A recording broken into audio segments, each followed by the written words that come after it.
There is no condemnation to those who are in Christ Jesus. There is literally no sentence that can be rendered against you for your crimes against God. There's no condemnation.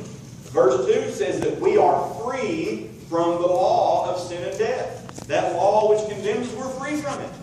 Okay? You can't prosecute somebody in another country by our laws here in America because they're free from our laws. We are free from the law of sin and death. Okay? What else? What else are these things that Paul's talking about? Well, Paul says there in verses 3 through 4 and verse 9 that we are empowered by the Spirit to fulfill God's commands in our lives. Not only are we justified, not only are we free from the law that sentences us to hell, but God now enables us through His Spirit to keep His commands, something that we could not do before. What else are the things that Paul's talking about? Well, we are adopted as sons of God. Verses 14 through 16 tell us that. And if God has made, He's going to redeem our very bodies from the curse of sin and death. And verses 26 through 30 is the most immediate thing he's talking about. What shall we say to these things? What things?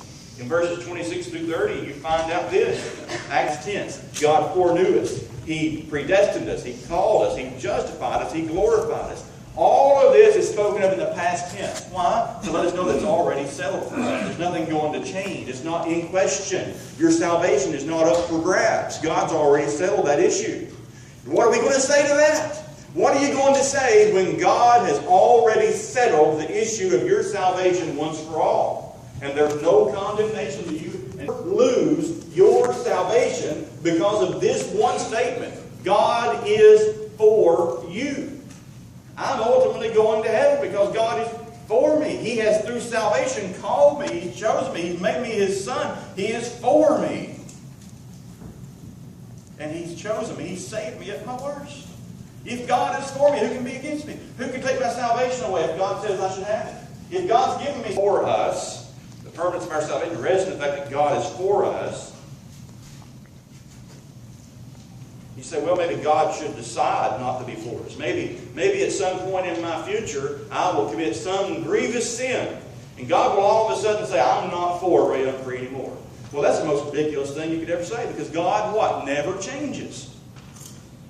And He did, and when He decided to be for me, I was a sinner. The Bible said when I was ungodly, Christ died for me. Do you know what that's saying? It's saying He chose to save me in my ungodliness. So why, because of my ungodliness, would He ever say, no, I don't want to save you?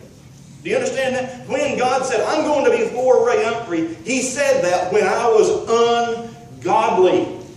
Why would He ever act that? Say, you know what? I just realized that Ray is a sinner. I'm not going to be for him anymore. That makes no sense. And also, that's why Paul speaks of being justified and called in the past tense. Why? Because it's settled. It's done. It's not something that's in flux. God says, I'm going to watch Ray, see how he pans out. If he behaves well enough, then I'll be for him. But if he doesn't behave, I'm not going to be against him.